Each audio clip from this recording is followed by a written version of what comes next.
जिला कलेक्टर ने बेटी बचाओ बेटी पढ़ाओ की दिलवाई शपथ। नागौर में 8 मार्च को अंतर्राष्ट्रीय महिला दिवस के अवसर पर जिला मुख्यालय पर टाउन हॉल में जिला स्तरीय कार्यक्रम आयोजित किया गया। सर्वप्रथम दीप प्रज्वलित कर कार्यक्रम का शुभारंभ किया गया। महिला अधिकारिता विभाग के उप निर्देशक जितेंद्र शर्मा द्वारा अंतर्राष्ट्रीय बालिका दिवस 2025 के कार्यक्रम रूपरेखा के बारे में विस्तार से जानकारी प्रदान की गई। कार्यक्रम के दौरान जिला कलेक्टर अरुण कुमार पुरोहित ने संबोधित करते हुए बताया कि बेटी बचाओ बेटी पढ़ाओ योजना के माध्यम से लिंग अनुपात में सुधार के प्रयास किए जा रहे हैं। साथ ही विशेषकर ग्रामीण क्षेत्रों में योजनाओं का अधिकतम प्रचार प्रसार करने हेतु बताया गया। कार्यक्रम में जिला कलेक्टर द्वारा उपस्थित आगंतुकों को बेटी बचाओ बेटी पढ़ाओ योजना के शपथ भी दिलवाई गई। अतिरिक्त जिला कलेक्टर चंपालाल झीनकर द्वारा वर्तमान में बेटा और बेटी की प्रति होने वाली भेदभाव या लिंग भेद को समाप्त करने हेतु जागरूक किया गया। मुख्य जिला शिक्षा अधिकारी रामलाल खराड़ी द्वारा बताया गया कि आज के युग में महिलाएं सभी पेशों में हर जगह उच्च पद पर भी विराजमान हो चुकी हैं। ये शिक्षा की वजह से ही हुआ है। इसीलिए सभी महिलाओं और बालिकाओं को स्वयं और परिवार की बालिकाओं को शिक्षा से वंचित नहीं रहने के बारे में जागरूक किया गया। नगर परिषद सभापति श्रीमती मीतू बोत्रा ने उपस्थित बालिकाओं और महिलाओं को आज के युग में समानता प्रदान करने और उच्च शिक्षा प्रदान करने के अवसरों के बारे में जानकारी दी। कार्यक्रम के दौरान पुलिस विभाग से मादाराम ने साइबर क्राइम से बचाव और डिजिटल साक्षरता के बारे में सभी को जागरूक किया। महिला एवं बाल विकास विभाग उप निर्देशक दुर्गा सिंह उदावत ने विभाग द्वारा चलाई जा रही योजनाओं तथा बालिकाओं और महिलाओं के प्रति समानता रखने के बारे में बताया। कार्यक्रम के दौरान रतन बहन राजकीय बालिका उच्च माध्यमिक विद्यालय, राजकीय उच्च माध्यमिक विद्यालय गिनानी, महात्मा गांधी विद्यालय बख्ता सागर की बालिकाओं द्वारा सांस्कृतिक प्रस्तुतियां दी गई। कार्यक्रम में विभाग की सर्वश्रेष्ठ छात्रीन नांदोली मेड़तिया निवासी कमला चौधरी को प्रशस्ति पत्र एवं नगद पुरस्कार 11,000 तथा प्राथमिक स्वास्थ्य केंद्र ताऊसर, प्राथमिक स्वास्थ्य केंद्र दूनवालों की ढानी, प्राथमिक स्वास्थ्य केंद्र गोड़ा भगवान दास, प्राथमिक स्वास्थ्य केंद्र तांतवास, प्राथमिक स्वास्थ्य केंद्र डोडियाना, प्राथमिक स्वास्थ्य केंद्र जालिया सर को सर्वाधिक संस्थागत प्रसव एवं सर्वाधिक बालिका टीकाकरण में सम्मानित कर 15,000 रुपए नगद पुरस्कार के रूप में प्रदान किया गया। कार्यक्रम में विभाग के कार्मिक supervisor Hemlata Paliwal, supervisor Lakshmi, supervisor रहमत मानो, सैनिक पारासर, जेंडर स्पेशलिस्ट तथा कार्यक्रम में प्रस्तुति देने वाली सभी बालिकाओं को भी सम्मानित किया गया। कार्यक्रम के दौरान विभाग के संरक्षण अधिकारी राकेश सिरोही, नरेंद्र कुमार बड़केशिया, उर्मिला बाकर, मनीषा कंवर, परसाराम जाट, नरेश कुमार गुड्डी, माधव मिश्रा, ध्रुव बिहानी, सपना टांक, अंबिका, शिल्पा आडवाणी, पूजा आदि उपस्थित रहे।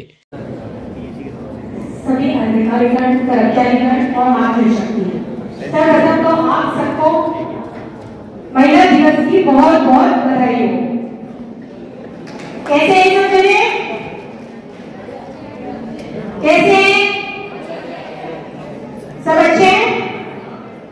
बहुत बड़ी संख्या में मातृशक्ति यहाँ पे दिख रही है और बहुत सारे लोगों को इनाम भी महिला अधिकारिता विभाग की तरफ से दिए गए हैं। आज का दिवस महिलाओं को समर्पित है। नारी एक शक्ति है और ये माना जाता है कि नारी की पूजा जहाँ होती है वहाँ देवताओं का वास होता है। नारी का सम्मान करना हमारे ग्रंथों में और भारतीय संस्कृति में हमें यही सिखाया जाता है कि नारी का सम्मान करना चाहिए। मैं आप लोगों से यही कहना चाहती हूँ, आप लोग अगर उन्नति कर रहे हैं तो अपने आसपास के लोगों को भी इससे जोड़ें। हमारी सरकार जो सुविधाएं प्रदान कर रही है, अगर उनकी जानकारी लोगों को नहीं है तो अपने आसपास वाले या आपकी जानकारी वाले लोग हैं उनको इससे जोड़ें ताकि और भी ज्यादा संख्या में लोग प्रगति कर सकेंगे। तभी हमारा महिला दिवस मना एक सार्थक रूप लेगा। महिलाओं की उपलब्धियों के उपलक्ष्य में ये दिवस मनाया जाता है कि उन्हें प्रोत्साहित किया जाए कि वो आगे सशक्त हो, आगे बढ़ सके। अगर हमें इसको सही मायने में सार्थक करना है तो और भी महिलाओं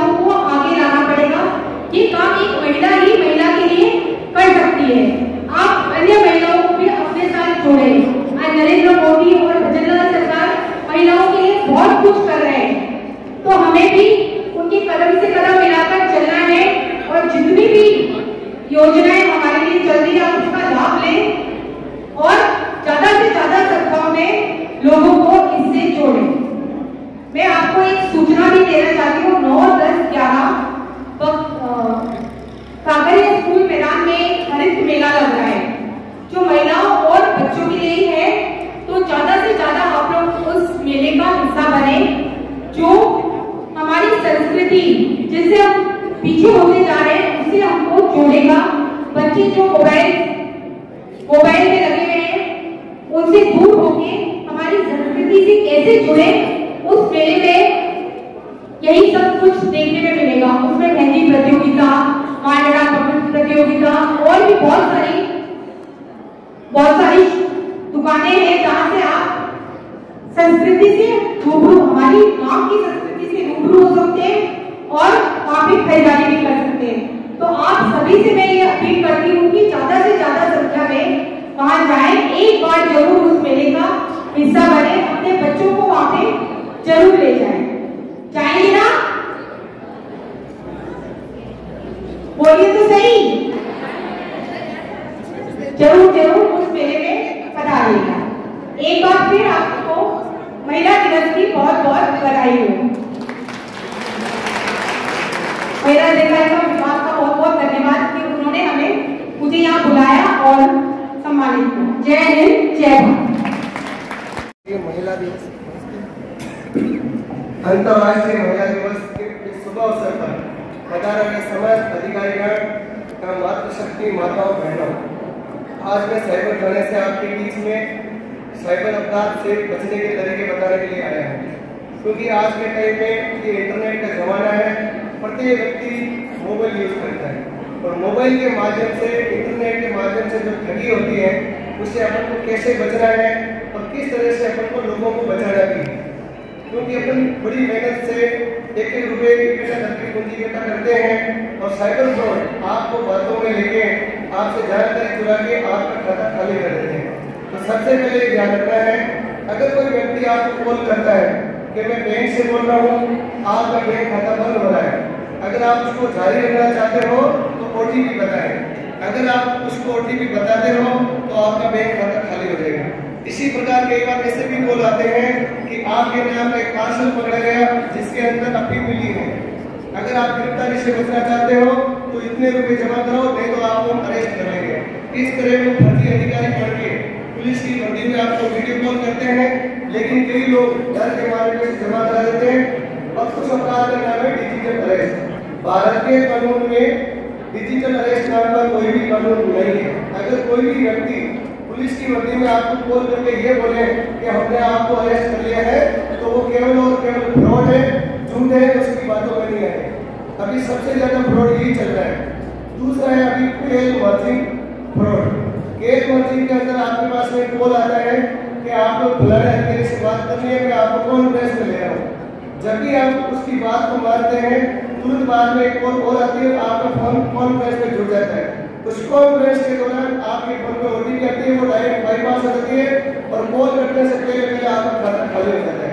तो सभी माताओं बहनों से मैं ये कहना चाहता हूँ कि कभी भी आप किसी से बात कर रहे हो तो ये ध्यान रखें कि ऐसा नहीं कॉन्फ्रेंस करके आपको भी OTP बाईपास कर लेगा, क्योंकि ज्यादातर फ्रॉड आजकल ऐसा करते हैं।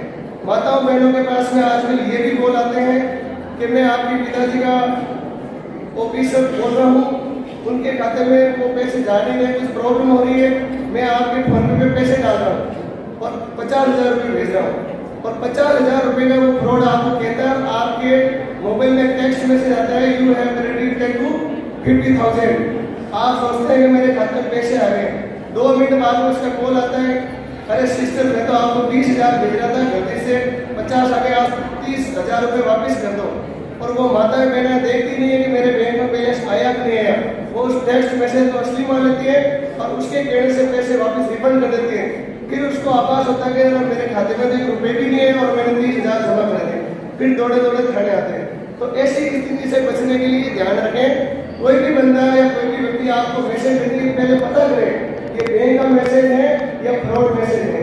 अगर बैंक का मैसेज आता है तो बैंक का नाम भी आता है और आप अपना बैलेंस भी जरूर चेक करें। अगर आप ऐसी गलती करते हो तो निश्चित रूप से आप फ्रॉड के शिकार हो जाएंगे। अब आपसे एक मैं निवेदन ये भी करूंगा, अगर कोई फ्रॉड हो जाए तो आपको घबराना नहीं है। घबराना कोई भी समस्या का समाधान नहीं है। आप 1 मिनट के लिए रुके, धैर्य बनाए रखें और अपने राष्ट्रीय साइबर हेल्पलाइन नंबर है 1930, हिंदी में 1930।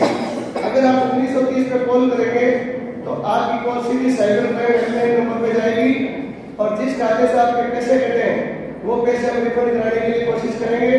और हम उस खाते को होल्ड भी कराएंगे। तो कभी भी फ्रॉड हो जाए तो 1930 पे कॉल करना है, घबराना नहीं। दूसरी बात ये है आंगनबाड़ी कार्यकर्ताओं के साथ में आजकल एक भरपूर वाले फ्रॉड करते हैं, जिसमें वो कहते हैं मैं महिला बाल विकास या अधिकारिता विभाग से बोल रहा हूँ, आपके गांव में जो नई अभी जो बच्चों का जन्म हुआ है उन माताओं की लिस्ट भेजें और वो लिस्ट भेजने के बाद में उनसे कहते हैं इसमें नंबर अपडेट नहीं, आपने सही लिस्ट नहीं भेजी। वो बेचारी महिला कार्यकर्ता अधिकारी के डर से वो पूरी लिस्ट अवेलेबल करा देती है और वही फ्रॉड लोग फिर आपके गांव में जो नवजात बच्चे जन्म लिए उनकी माताओं के पास कॉल आता है कि आप ये असल में मुझे नंबर दिए थे, मैं नागौर के फलाने विभाग से बोला हूँ, अगर आपको जो राशि मिलती है गवर्नमेंट से 25,000 या 30,000 रुपये मिलते हैं वर्षों के बाद में, अगर वो राशि लेनी है तो आप अपना आधार कार्ड भेजिए, बैंक अकाउंट भेजिए। वो बेचारी गांव की महिलाएं अनपढ़ होती है, वो आशा का नाम और आपके अधिकारी का नाम लेते ही सारी डिटेल प्रोवाइड करा देती है। उसके बाद में उस हेकर का दोबारा कॉल आता है कि माता जी आपका काम सारा हो गया कंप्लीट, हम आपको वेरीफाई करना है कि जो आपने डिटेल दी वो सही है, और वो वेरीफाई के नाम पे एक कोड भेजते हैं, उसको बोलते हैं ओटीपी। क्या बोलते हैं? और अगर वो लड़की या जो जिस महिला के पास कॉल है वो ओटीपी शेयर करती है और उस महिला के खाते से पैसे कट जाते हैं, तो मैं आपसे ये निवेदन करूंगा कि आप गांव की अंतिम घड़ी में हर गांव गली गली और ढाणी में आप जाते हो, जितनी भी सरकारी योजना आती है उनका प्रचार प्रसार भी आप ही करते हो। तो मैं आपसे ये कहूँगा जब भी आप फील्ड में जाए माताओं बहनों को ये बताएं, अगर आपके पास कोई कॉल आया तो कोई जवाब नहीं देना है, नहीं कोई ओटीपी बताना है, और चाहे कुछ भी हो जाए नष्ट कर जाए, लेकिन अपना आधार कार्ड, पैन नंबर, ओटीपी किसी भी सूरत में फोन पर नहीं देना है। फोन पे जितने भी कॉल आते हैं वो फ्रॉड लोग होते हैं।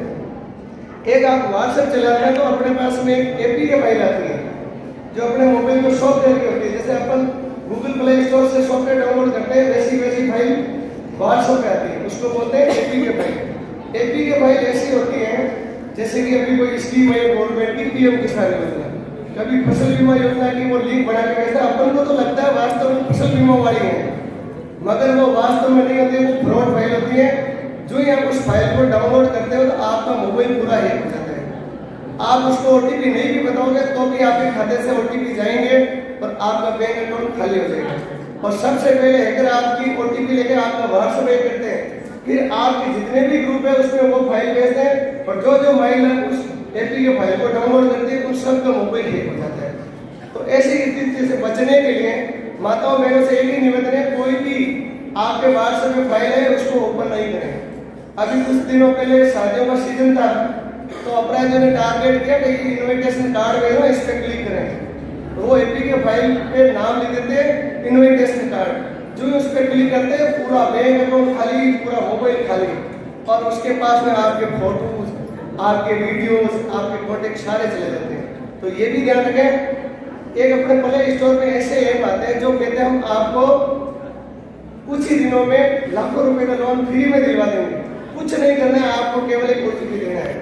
और माताएं बहनें उस लोन एप्लीकेशन पे जाके क्लिक करती हैं और उस मोबाइल के अंदर जितने भी फोटोज होते हैं और जितने भी कॉन्टेक्ट नंबर है वो चुरा लेते हैं। 15-20 मिनट बाद में कॉल आता है, अरे माता जी आपने लोन लिया था, इतने रुपए जमा करो, नहीं तो मैं तुम्हारे ग्रुप में जितने भी नंबर हैं मैं सबको आपके नंबर के द्वारा बताऊंगा कि ये फ्रॉडर है, इसने लोन लिया है। वो 5,000 के बदले 50,000 मिलते, फिर भी वो मतलब मांगते रहते हैं। और अंत में कई लोग ऐसे भी देखे हैं जिन्होंने सुसाइड भी कर लिया है। तो अगर कोई ऐसा लोन आपने क्लिक कर दिया है तो घबराए नहीं, आप साइबर थाना के हमें बताएं, पैसे जमा नहीं कराए। अगर आपको कोई लोन लेना है तो आप बैंक में जाके लीजिए या आरबी से स्वीकृत जो भी है उस साइट पे जाके लीजिए, लेकिन कोई भी एप्लीकेशन पे जाके आप तुरंत जल्दबाजी में कोई फैसला करते हो तो उसका दुर्गम बहुत गलत होता है। और एक होता है सेक्स टॉर्चर, पुरुषों के पास महिलाओं के द्वारा कॉल आता है और महिलाओं के पास पुरुष के द्वारा कॉल आता है, और वो कुछ टाइम तो पहले हाँ ये लोग करते हैं, थोड़ी देर बाद उसकी चेक आगे बढ़ती है तो उसको कहते हैं वीडियो कॉल करो। वीडियो कॉल करने के तुरंत 5 मिनट बाद उसमें एडिटिंग करके वापस वीडियो भेजा जाता है, देख लो इतने रुपए जमा करो नहीं तो मैं वीडियो वायरल कर दूंगा। माताएं बहनें और अपने भाई लोग भी डर जाते हैं और देखते समाज में इज्जत की सब कुछ होती है, और वो इज्जत के बारे में जो बंदा कहता है उसके कहने से वो पैसे जमा करा देते हैं, और वो तब तक भी नहीं छोड़ते जब तक उसके घर में चवल ही न बचाए। यहाँ तक कि कई बार मैंने ऐसे लोगों को देखा जिन्होंने लोन भी लिए हैं और अंत में रेल के नीचे जाके कटना भी पड़ा।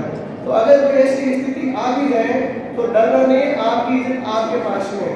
वीडियो AI का जमाना है, डीप फेक का जमाना है, इंटरनेट से कुछ भी कर सकते हैं। अगर आपकी 9 सेकंड का वीडियो या आपका फोटो किसी को मिल गया, कुछ भी एडिट कर सकता है, लेकिन आपको डरना नहीं है। अभी कलेक्टर साहब ने ये भी बताया था कि डरना नहीं है, आपको हमेशा हर समस्या का सामना करना है, झांसी की रानी बन के। अगर आप डरोगे तो अपराधी लोग आपको बहुत ज्यादा डरेंगे। आजकल जो कॉलेज में पढ़ने वाले बच्चे हैं उनकी फर्जी आइडिया बनाने का सिलसिला बहुत ज्यादा चल रहा है, और जो उनका रिश्ता होता है वहां पे फर्जी ऑडियो वीडियो भेज के रिश्ता तोड़वाने की कोशिश होती है। अगर ऐसा कोई मैटर है तो तुरंत आप थाने जाके कंप्लेंट करिए, लेकिन उसके डर में आने से आप घर में रहोगे तो समस्या बढ़नी है, लेकिन आपको मुकाबला करना है, क्योंकि राजस्थान पुलिस और राजस्थान का प्रशासन आपके लिए है। तो कभी भी डरना नहीं है, क्योंकि इस संसार का सबसे बड़ा अपराध माताओं में मेरी दृष्टि में एक ही है, अपराध को सहन नहीं करना, अन्याय को सहन नहीं करना, ये सबसे बड़ा अपराध है। अगर आप में कोई अन्याय कर रहा है तो आपको चुप नहीं रहना है, चुप्पी तोड़ दी है तो उसका मुकाबला करना है। अगर किसी के साथ फ्रॉड है तो किस नंबर पे कॉल करोगे? 1930 में। और अगर कोई इमरजेंसी हो गई, आपको लग रहा है या हमला हो गया, मेरे परिवार में कोई सदस्य नहीं है, मैं किसकी सहायता लूं, तो आपको 112 नंबर है पुलिस के नए नंबर, उस पर कॉल करोगे तो 15 मिनट में आपके पास गाड़ी आ जाएगी। अगर आप कोई यात्रा कर रहे हो, रात में अकेले हो, 11 बज गए और आपको लग रहा है टैक्सी वाला गलत दिशा में ले जा रहा है और बात करने का मौका भी नहीं मिल रहा है, तो ऐसी स्थिति में अपने मोबाइल के अंदर राजकोप सिटीजन नाम का ऐप डाउनलोड कर लो। जितनी भी माता बहनें अपने घर जाने के बाद जितनी भी अपने परिवार में सबके डाउनलोड करवा लेना। डाउनलोड करके सबसे पहले आपको रजिस्ट्रेशन करना है, रजिस्ट्रेशन में आपको OTP आएगी, सबमिट करना है। सबमिट करने के बाद नई विंडो खुलेगी, उसके ऊपर लिखा होगा हिंदी में मदद चाहिए और अंग्रेजी में होगा नीड हेल्प। जो ही आप उस नीड हेल्प पर क्लिक करोगे तो आपके फोन की लोकेशन ऑन हो जाएगी और हमारे पुलिस मुख्यालय को सूचना चली जाएगी कि ये लेडीज खतरे में है। 15 मिनट में आपकी लोकेशन ट्रेन करके पुलिस आपके पास आ जाएगी और जो आपका पीछा कर रहे हैं जिससे आपको खतरा है उसे आपको छुड़ा देगी। तो आप इसका प्रचार करोगे? अरे आप करके बताओ, सब पीछे तक सुनाई दे रहा आपको?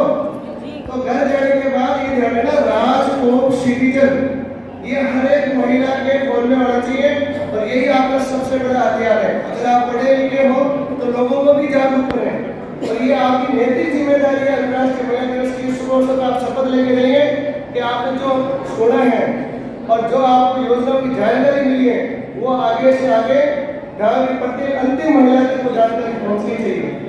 अब मैं लास्ट में एक ही बात कहना चाहता हूँ क्योंकि मुझे समय की 10 मिनट का टाइम दिया गया है। लास्ट में ये है कि कोई भी लिंक आए उस पर क्लिक नहीं करना है। कई बार ऐसे लिंक आते हैं आप इस पर क्लिक करो और आपको 5 लाख का वो इनाम मिल रहा है क्लिक करने, और जो ही आप उस पर लिंक पे क्लिक करते हो आपके फोन की डिटेल नहीं हो जाती है। तो कई बार ऐसे लोग बनाते हैं कि आपका फोन बनेगा, करोड़पति सिलेक्शन हुआ है, अपना आधार कार्ड भेजिए और आप एडवांस राशि भेजिए। तो ऐसे लालच पे नहीं आए, बिना मेहनत के कोई भी पैसे देने वाला नहीं है। और जितने भी लोग प्रोग्राम में ऊपर आते हैं वो सब फ्रॉड है और फ्रॉड होने पे 1930 में कॉल करना है। जय हिंद, जय भारत। और महिला विकास अधिकारिता विभाग को मैं धन्यवाद देना चाहता हूँ जिन्होंने मुझे आमंत्रित किया और आप सबसे रूबरू होने का मौका मिला। जय हिंद, जय भारत। जबकि एक स्टडी है जो कहती है कि महिला जो होती है वो अगर साइंस पढ़े, विज्ञान पढ़े तो बहुत अच्छी रिसर्चर होगी, रिसर्च बहुत बढ़िया करेगी, अच्छी पढ़ाई करती है। तो बच्चियों को जो पढ़ रही हैं अभी या जो आगे पढ़ेंगी, जिनके छोटी बच्चियाँ हैं या बड़ी हो रही हैं, तो उनको मेरा ये अनुरोध है कि आप इस फील्ड को भी सोचें और इस क्षेत्र में इनको आगे बढ़ाएं। बच्चों को ये विषय दिलाए जाए, ये सब्जेक्ट दिलाए जाए जिससे उनकी रेशनलिटी, सोचने की शक्ति। एजुकेशन एक चीज़ है, शिक्षा में भागीदारी हुई है, शिक्षा बच्चों को मिलने लगी है, लेकिन अभी भी उसमें बहुत कुछ बाकी है। क्वालिटी एजुकेशन भी चाहिए, खाली एजुकेशन से मतलब नहीं है, शिक्षा के साथ उसकी गुणवत्ता भी है। तो गुणवत्तापूर्ण शिक्षा मिलेगी तो वो जो बच्ची होगी या वो जो महिला होगी या वो जो माता होगी वो अच्छे निर्णय ले पाएगी, निर्णय लेने की शक्ति उसमें उत्पन्न होगी और अपने परिवार के लिए, स्वयं के लिए अपने स्वास्थ्य के लिए वो अच्छा बेहतर तरीके से सोच पाएंगी। ये चीज़ें जो है वो अभी भी समय की मांग है। इसी तरह जो नेतृत्व का जो क्षेत्राधिकार है, यद्यपि बहुत सारे उदाहरण हैं जो हम देखते हैं तो वहाँ महिलाओं का नाम मिलता है। आज भारत की राष्ट्रपति की महिला है, भारत की प्रधानमंत्री महिला रह चुकी है, हमारे राजस्थान में मुख्यमंत्री महिला रही है, बड़े बड़े पद पे IAS अधिकारी बहुत सारी महिलाएं हैं, सेवाओं में बहुत सारी महिलाएं हैं, राजनीति में विधायक हैं, कहीं से सांसद हैं, सब कुछ है। लेकिन फिर भी लीडरशिप में अभी भी डिमांड है, अभी भी आवश्यकता है। पंचायती राज अधिनियम में, नगर पालिका अधिनियम में सरकार ने भी आरक्षण की भी व्यवस्था की है, जिससे महिलाओं पर जो प्रतिशत है वो सुनिश्चित किया जा सके। वो हो चुका है, हुआ भी है, लेकिन उनको रियल जो डेमोक्रेसी है, जो उसमें निर्णय क्षमता है, वो वास्तविक रूप से महिलाएं स्वयं ले रहे हैं, उसको बढ़े, इस तरफ अभी भी काम करने की आवश्यकता है। ये सब आप लोगों के माध्यम से ही होना है। आज के इस बदलते हुए युग में जहाँ टेक्नोलॉजी का इतना सारा विस्तार हो चुका है, इतनी चीजें आ चुकी है, जिससे बहुत सारे फायदे भी हैं, बच्चों के लिए भी है, सभी के लिए है, सब पढ़ाई में भी काम में लेते हैं। लेकिन एक जो नई चीज देखने को मिलती है, जो हम अनुभव कर रहे हैं, वो महिलाओं के साथ अपराध या महिलाओं के प्रति जो विचार है उसको अभी भी बेहतर करने की आवश्यकता है। एक नई तरह के अपराध, नई तरह की एक प्रताड़ना, हैरेसमेंट, जिसको हम ऑनलाइन ऑफेंस कह सकते हैं। आज की तारीख में इंटरनेट है, हर एक के पास मोबाइल है, व्हाट्सएप है, फेसबुक है, उस पर कई बार इस तरह की शिकायतें देखने को मिलती है कि साहब इस तरह का कोई मैसेज किसी ने कर दिया, या फेसबुक पे ये लिख दिया, या ये डेरोगेटरी रिमार्क कर दिया। इन सब चीजों में भी सुधार की आवश्यकता है। और बहनों से, महिलाओं से भी निवेदन करना चाहूँगा कि हमें कभी डरने की जरूरत नहीं है, आपको कभी डरने की जरूरत नहीं है। महिलाओं के लिए सरकार ने, कानून ने बहुत सारे अधिकार दिए हैं। आपको कभी भी ऐसी कोई चीज लगती है जो आपका जो व्यक्तित्व है, जो आपका संविधानिक अधिकार है, उसको डैमेज करते हुए, उसको प्रभावित करते हुए यदि कोई चीज आप महसूस करते हैं तो उसकी तत्काल कंप्लेंट कीजिए। कानून का प्रावधान है, जो गलत इंसान है उसके खिलाफ कार्रवाई होनी चाहिए, ताकि विश्वास कानून के प्रति बढ़ेगा और आप अपनी गरिमा को मेंटेन कर पाएंगे। कभी भी उसमें डरने की जरूरत नहीं है। किसी भी चीज से जो डर है समाज में, वो चीज हमको निकालनी पड़ेगी। और ये बहुत सारे योजनाएं हैं जिसके बारे में अभी बात की, कुछ को हमने सम्मानित भी किया या पुरस्कार भी दिया। शिक्षा के क्षेत्र में महिलाओं को, बच्चों को आगे बढ़ाने के लिए एक जो योजना है, जो एग्रीकल्चर सब्जेक्ट लेती है 11th या 12th में यदि बच्चियाँ, तो उनको प्रति वर्ष स्कॉलरशिप मिलती है। वो कोई कैटेगरी से, उसमें कैटेगरी नहीं है कि भाई OBC हो या EWS हो या फिर BPL हो, ऐसा नहीं है। कोई भी बच्ची जो भी एग्रीकल्चर का विषय ले रही है उसको सरकार प्रोत्साहन दे रही है, क्यों दे रही है? ताकि महिलाओं की भागीदारी कृषि में भी बढ़े। अपना जिला जो कि मुख्य रूप से कृषि प्रधान जिला है, तो हमारे यहाँ के बच्चों को, परिवार को आप इसमें समझें, इसमें ध्यान दें, अपने बच्चों को उस सब्जेक्ट्स में पढ़ाएं, विज्ञान के विषय में पढ़ाएं, कृषि में पढ़ाएं, और सरकार की जितनी योजनाएं हैं उन सबका लाभ लें, उनके बारे में जानकारी प्राप्त करें। यदि पता नहीं है, कितने सारे विभाग हैं, आप लोग अधिकतर जो महिलाएं वो यहाँ से विभागों में जुड़ी हुई है, आप अपने महिलाओं से संबंधित जो सुविधाएं हैं, जो सरकार से मिलती है, उसका प्रचार प्रसार करें। सैनिटेशन के लिए स्कूल्स में पिंक टॉयलेट्स बनने शुरू हुए हैं, सैनिटरी नैपकिन्स स्कूल में मिलने लगे हैं, वहाँ पे इस बारे में बताते भी हैं। इसमें संकोच नहीं करें, बच्चों को ये चीजें बताई जाए और उनको अपने हेल्थ के लिए, अपने स्वास्थ्य के प्रति उनको सबको जागरूक करें। ये हमारा सबका दायित्व है। आज के इस अंतर्राष्ट्रीय दिन पर, महिला अंतर्राष्ट्रीय दिवस पे, हम सब अपनी इस चीज को अपने संज्ञान में लें कि हम ये सारी चीजें करवाएंगे, और जो अगला साल आएगा तो उससे इस साल से अगले साल में इसमें कुछ बेहतर होगा। हम शिक्षा के क्षेत्र में, नौकरियों के क्षेत्र में भी देखते हैं, जितने परिणाम आते हैं, आप देखते हैं कई सुविधाएं ऐसी आती सर्विसेज होती है जिसमें जो बच्चियां हैं वो एक आरक्षण एक अलग चीज है। आरक्षण के अतिरिक्त भी जो हाई रैंक्स हैं, ऊपर की रैंक्स है, फर्स्ट पोजीशन है, सेकंड है, फिफ्थ है, पहले 10 में 4 महिला है, 4 बच्चे हैं, ये चीजें भी हमको देखने को मिली। ये अपने आप में एक तरह से प्रमाण है इस बात का कि महिला किसी भी क्षेत्र में कम नहीं है। उसकी क्षमता, उसकी योग्यता पर कभी संदेह नहीं किया जाना चाहिए, नहीं किया जा सकता है। इसमें मेरे यहाँ भी साथी है, मीडिया के लोग जो उपस्थित है, मैं उनसे भी निवेदन करना चाहूँगा कि मीडिया की इसमें एक महत्वपूर्ण भूमिका है। मीडिया की जो महिलाओं की जो उपलब्धियां हैं, चाहे वो कला के क्षेत्र में है, नृत्य संगीत के क्षेत्र में है, चाहे विज्ञान के क्षेत्र में, उसको बढ़ चढ़ के आगे बढ़ाए, उसका प्रचार प्रसार करे, ताकि वो जो बच्चियां हैं, वो महिलाएं हैं, वो रोल मॉडल बने दूसरों के लिए, दूसरी बच्चियों के लिए, और हमारी जो आने वाली जनरेशन है, आने वाली जो पीढ़ियां हैं, वो इससे भी बेहतर स्थिति में जाए और हम प्रगति के पथ पे जो है हमारा 50% जो समाज का हिस्सा है वो आगे बढ़े। ये हम सबका दायित्व है।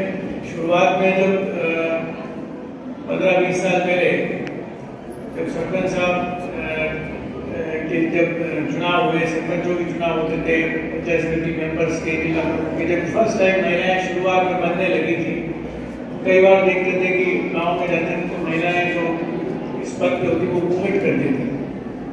उस चीज को धीरे धीरे अब 15-20 साल में इसका स्वाभाविक रूप से इसका प्रभाव कम हुआ है, लेकिन अभी भी निर्णय क्षमता उनको और अपने को बढ़ाने की आवश्यकता है। ऐसा नहीं कि योग्यता नहीं है, योग्यता है, लेकिन उनको इस चीज को बढ़ाने की आवश्यकता है। इसमें सभी को सहयोग करना है, पुरुषों को भी करना है, एक्सेसिबिलिटी देनी है, उनको काउंसलिंग करनी है, ट्रेनिंग्स करनी है, उनको बताना है। जो विभागों में नौकरियां करते हैं, हम सबकी ड्यूटी है कि जो हमारे निर्वाचित जनप्रतिनिधि होती है, जो महिलाएं प्रतिनिधि होती है, उनको हम अच्छे से व्यवहार करें, उनके बारे में अच्छे से उनको योजनाओं के बारे में बताएं, उनके जिस क्षेत्र में वो काम करें उसको कैसे बेहतर कर सकते हैं, इस बारे में उनको अच्छे से बताया जाए और उसका वो उपयोग करेंगे, तब हम इस दिवस की सार्थकता हम सबके इसको कर पाएंगे।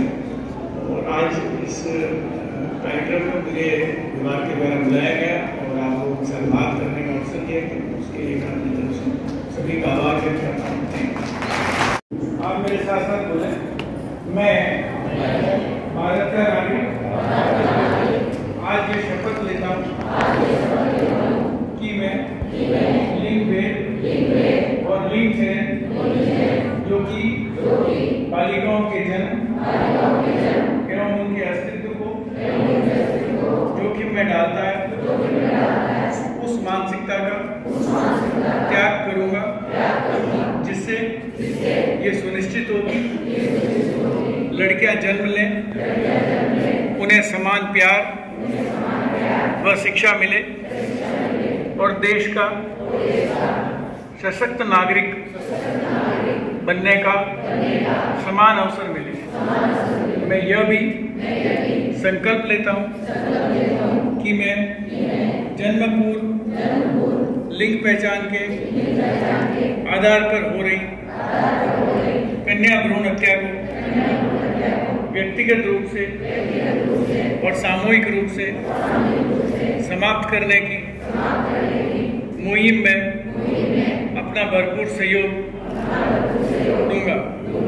मैं यह भी संकल्प लेता हूं कि मैं अपने देश की महिलाओं एवं पुरुषों में बेटी बचाओ बेटी पढ़ाओ के संदेश का प्रचार प्रसार करूंगा। जय अये राम राम राम राम राम राम। अये आज मेरे ध्यान को नहीं, 8 मार्च 2025 को जिला स्तरीय महिला दिवस को प्रोग्राम है। हाँ है तो आप ही चला, बिल्कुल आप ही चला। पर ध्यान है कि आपने लड़कियां करती है कितनी है, ध्यान को थाने को जाने की ये मन का ध्यान है। 5 लड़कियां हैं आपने, 5 है। हाँ मैं तो देखी थे भूलगांव 5 लड़कियां। तो हमारी बात सुन।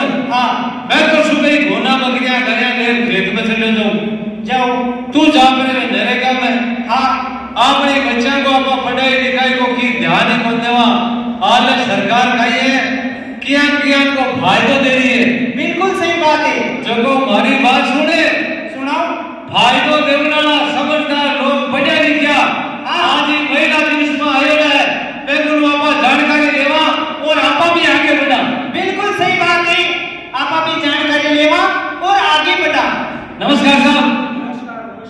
अरे खाना लेना कई है मांगे गरीब लोग आप 5-7 लड़के हैं तो भी माने की आगे बढ़ने को भी फायदो मिलना चाहिए, तो माने की बात बताओ।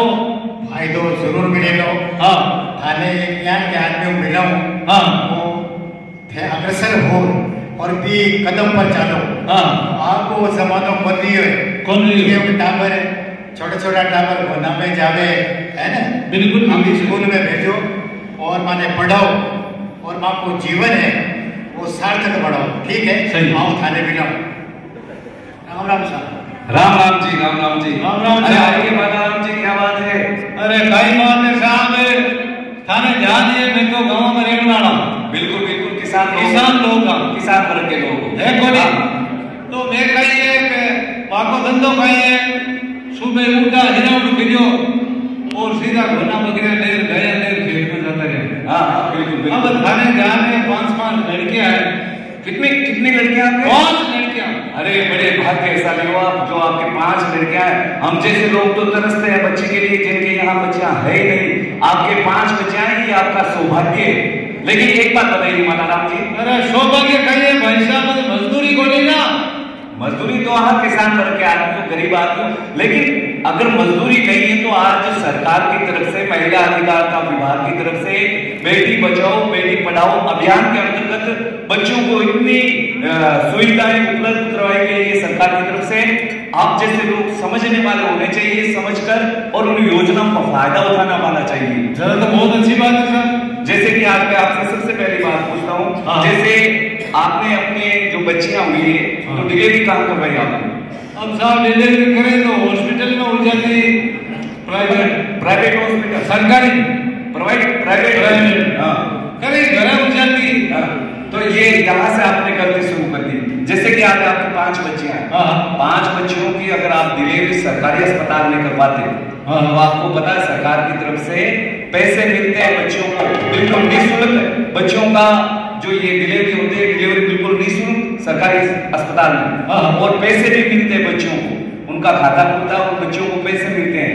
अब बेटी बचाओ, आजकल के लोग क्या करते हैं लिंग परीक्षण करवाकर और बेटियां होती है उनको तो गिरवा देते हैं, बेटा हो तो उन्हें रख लेते हैं। ये भेदभाव रखते हैं लिंग में, है बिल्कुल सही। ऐसे लोग हैं अपने देश में। तो आज सरकार ने उस पर प्रतिबंध लगाया है। बेटी बचाओ बेटी पढ़ाओ अभियान के अंतर्गत अगर भ्रूण हत्या कोई करता है तो वो महापापी है, उससे बड़ा कोई पाप नहीं है। और अगर आपकी नजरों में कोई ऐसा इंसान हो तो उसके खिलाफ आप शिकायत भी कर सकते हो, सरकार की तरफ से आपको पुरस्कार मिलेगा। आगे बात, अच्छा उसके बाद बेटी पढ़ाओ, तो आज सरकार की तरफ से सरकारी स्कूल में अगर बच्ची पढ़ती है तो उसकी पढ़ाई बिल्कुल जहां तक वो पढ़ाई करना चाहती है वो निःशुल्क है। इसके अलावा कॉपी किताब कपड़े लैपटॉप कंप्यूटर आने जाने में दूरी है तो साइकिल, ये सब कुछ बच्चों को बिल्कुल सरकार की तरफ से निःशुल्क दिया जाता है। ये तो हो गई बच्ची की पढ़ाई। अब आई बात बच्ची के विवाह की, तो सरकार की तरफ से एक योजना चली है सुकन्या समृद्धि योजना। इस योजना के अंतर्गत आप कोई भी सरकारी बैंक में बच्ची का खाता खुलवाइए। पूरा ध्यान कर लीजिए, सुन लीजिए, रेडिया जा हाँ। तो इस योजना के अंतर्गत कोई भी सरकारी बैंक में आप बच्चे का अकाउंट खुलवा दीजिए। अब उस बच्ची के खाते में आप जितना अपने आप से डाल सको भाई, 200 रुपए से लेकर 2000 50,000 जितना भी आप महीने में डाल सकते हो तो उस बच्चे के खाते में डालते रहिए। और कब तक? जब तक बच्चे विवाह के योग्य नहीं हो जाए, 18 साल की नहीं हो जाए। अब जैसे ही बच्चे 18 साल की हो गई, आपने जो भी बच्ची के खाते में जमा पूंजी की है उसमें द्विगुना पैसा मिलाकर सरकार आपको बच्ची के लिए देती है, ब्याह के लिए 3 गुना। 3 गुना। जरा तो बहुत बढ़िया बात है भाई, आप गरीब आदमी हो, एक साथ पैसे इकट्ठे कर नहीं सकते, तो ये सरकार की तरफ से बच्चियों के लिए योजना है। इस योजना के अंतर्गत आप बच्ची का विवाह धूमधाम से कर सकते हो और सरकार भी आपको मदद देती है कि नहीं? है कि नहीं? अच्छा रही बात, इसके अलावा जो भेदभाव रखने वाले लोग हैं उनके प्रति मेरा ये कहना है कि लोग सोचते हैं कि बेटा होता है जो घर का नाम रोशन करता है और घर में कमा कर देता है, हमारा वंश बढ़ाता है, ये लोगों की सोच है। लेकिन एक बात हमेशा ध्यान रखना, बेटी जितनी बड़ी शक्ति होती है ना, एक पिता का सम्मान होती है, पिता का स्वाभिमान होती है। और ससुराल में जाकर बेटा एक घर का नाम रोशन करता है और बेटियां 2 घर का नाम रोशन करती है। और अगर वही बच्ची पढ़ी लिखी हो तो अपने जीवन को इतने सुदृढ़ ढंग से चला सकती है और अपने गृहस्थ को बचा सकती है। तो बेटियां वो शक्ति होती है। तो बेटियों पर आप लोग ध्यान दें। इस महिला अधिकार दिवस पर आप लोगों को यही कहना है कि बेटियों पर ज्यादा से ज्यादा ध्यान दें, बेटी बचाओ और बेटी पढ़ाओ। बहुत बहुत धन्यवाद, नमस्कार। धन्यवाद, समझ में आई? अरे घनश्याम को धन्यवाद, महिला बचाओ बताओ। तो बस ये याद देकर आप माने जा रहे हैं। धन्यवाद।